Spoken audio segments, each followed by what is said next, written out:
అన్న ఎన్ని పాటలు రాశారు ఇప్పటిదాకా? 700 800 అన్ని రచన స్వరకల్పన మొత్తం మీరే, ట్యూను మీరే. 800 పాటల్లో బాగా పేరు తెచ్చినటువంటి పాట అంటే నేనేమంటే పేరు అంటే నేను పర్టికులర్ చాలా మంది నన్ను అడగలేదు ఎవరు కూడా. అంటే కాదన్నా, అంటే ఎందుకు అడిగానంటే ఒక 100 పాటలు రాసినా కూడా ప్రజల్లోకి మన ఫేస్ వెళ్ళదు, మన నేమ్ కూడా వెళ్ళదు. 200 పాటలు రాసినా కూడా ప్రజలు అంటే యాక్సెప్టెన్సీ లేకపోతే మన పేరు తెలియదు, ఊరు తెలియదు. ఈ పాటతో అరే పలానా సుక్కారాం నరసయ్య ఒక గాయకుడు అనేది ప్రజల్లోకి వెళ్ళి ఉంటుంది కదా, అది ఏ పాట? నేనేమంటున్నా అదే చెప్తున్నా, ప్రతి పాట నేను ఏది కూడా నా గుర్తింపు కోసం రాలేదు. నేను పని చేస్తే ఆటోమేటిక్ గుర్తింపు వస్తుంది, కొత్తగా గుర్తింపు కోరుకోవాల్సినటువంటి అవసరం లేదు. బట్ ఏమనంటే నేను ప్రతి పాట పంచాయతీ చేసిన, పంచాయతీ అడిగిన ఇది ఇట్లా కాదు కదా, ఇట్లా ఎందుకు చేసిరు, ఇట్లా కాదు కదా, ఇట్లా. అవును.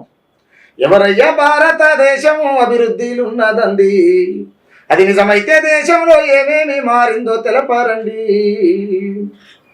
బతుకు తెరువు లేక బతకలేని ప్రజలు మనసు చంపుకొని ఒళ్ళమ్ముకుంటుండ్రు, కిడ్నీలు రక్తాలు అమ్ముకుంటున్నారు, గుడిమెట్లపై చేరి ఎడక తింటున్నారు, ఇంట్లో టీవీ నుంచి బైకు మోటారు దాకా ఫైనాన్సే అప్పిచ్చి ప్రాణాలు తీస్తుంటే ఎవడయ్యా భారతదేశం అభివృద్ధిలు ఉన్నదండి, అది నిజమైతే దేశంలో ఏమేమి మారిందో తెలపరండి.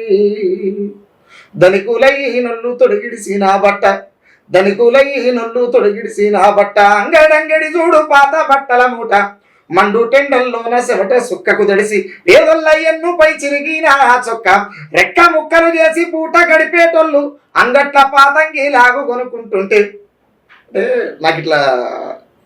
మీరు పాడిన పాటలో మొత్తం ప్రజలు పడే అవస్థలన్నీ చెప్పేశారు.